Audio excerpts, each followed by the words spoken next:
Good morning, everyone. We all walk the same shoes in the same path sometimes. It's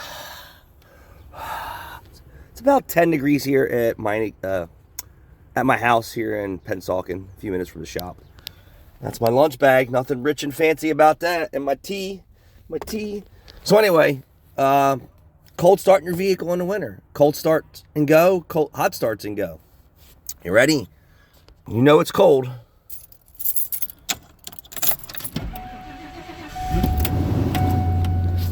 Turn the heater off. Right? So can you just cold start your car and go? Yes. Cold start your car and go, or your vehicle. Hot or cold climate conditions, it really doesn't matter. And why am I saying this? Well, Rich Ford Bossby seems like to have a sore subject with his viewers and followers. And I want to support the top level guys in the industry. He says a lot of good things about people of my caliber and people of his caliber and other people in the shops that aren't on the level.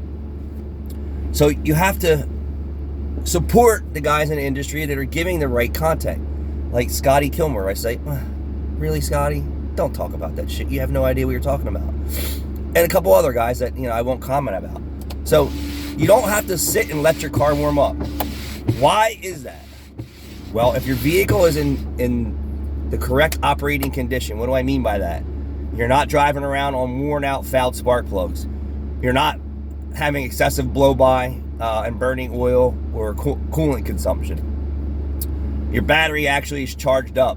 You have antifreeze in your cooling system at the proper level. Your engine oil is clean and full with the proper viscosity for the climate that you operate your vehicle in. And it's been changed regularly to where it's not contaminated with fuel dilution, or it's near sludge. If you have all these issues with your car, your gasoline powered car, then you're the type of person that might want to let your sludged up 20,000 mile oil change warm up.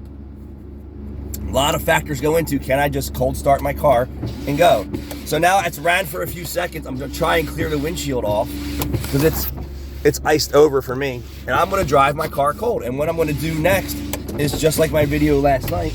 I am actually going to turn the heat on as soon as the coolant gauge starts to move. So here we go, guys. No issue. If you want all the creature comforts, you better make sure that your vehicle has all the proper operating conditions met. Would I recommend you cold starting your car or hot starting your car, not knowing the condition of your vehicle? If your cabin air filter is clogged, if your air filter is clogged, if your check engine light's on? Absolutely not.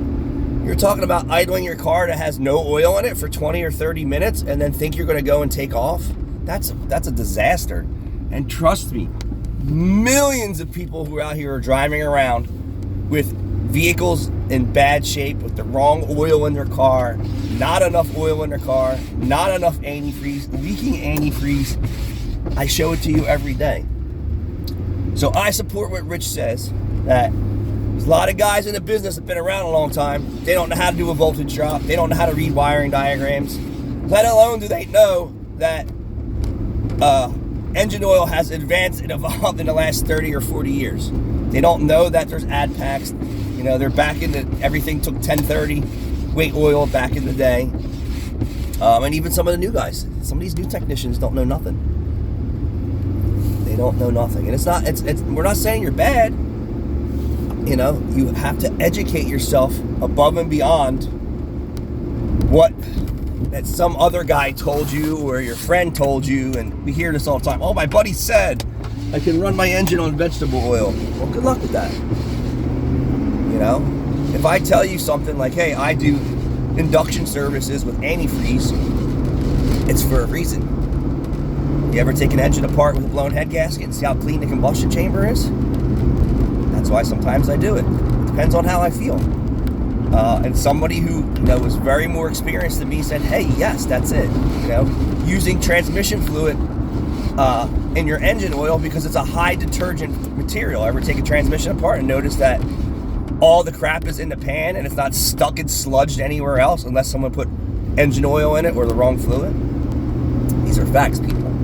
So yes, if you have the correct viscosity oil for the temperature ranges that your vehicle's operating in. So now the temperature gauge here has just moved on my F-150. I'm gonna turn my heater on now. And I should have more heat faster in this old F-150. That's it, it's that simple. Or you could just let it run for 20 minutes and then, suffer the consequences. Your vehicle is designed to cold start and go, unless it's a diesel. This is excluded. Diesels are excluded from a lot of my conversations because I don't do diesel work every day. So I know I have some diesel guys out there. I do some diesel work. I am not by far an expert in diesel, although I know my way around a vehicle. So that's it. Hop in your car, start and go. If your vehicle's in the right running condition, you've got nothing to worry about. It's when your vehicle's not, and you know who you are out here. That's probably 99% of the people that come into my shop don't know the condition of their oil, don't know the condition of their brake fluid, don't know the condition of their tune-ups, only because someone told them, or the dealership told them, or the warning light never came on, or the owner's manual didn't say. I had a Ford dealership tell my regular customer that Ford doesn't recommend service in F-150 transfer cases and differentials for at least 100,000 miles. You, sir, are a fucking liar. You are a fucking liar. That's that. He lied to his face. He pulled out the TSB and to where Ford lies to your face about the 5.0 valve train clacking and rattling away only on the driver's side. That's not normal. You're not running a solid lifter motor. And I've had solid lifter motors that require in your fucking 5.0 motor. It's sad. So the right oil, the right viscosity for the climate and conditions you put your vehicle under. And of course, people, your vehicle has to be in normal operating condition. And if it's not, you haven't done a fuel injection service or a GDI service or PCV valve or cabin filter, air filter, your vehicle's not in tip-top condition. So I would be concerned about starting my vehicle at any point in time, you not knowing, on 10,000 mile oil. 10,000 miles on an oil change. And you don't even know if it's full. You know, sure as shit's black and sludgy and has tons of fuel contamination, that's for sure. Customers don't know that. How many cars come into my shop that they're starting up and running on 2 quarts of oil out of 4.5? And they wonder, and then I'm the bad guy when I gotta try and save them from buying an engine. I'm not a bad guy, I'm the good guy. Rich is a good guy. I think Rich's personality is like mine. He's gonna tell you to go F yourself, and you're completely effing wrong.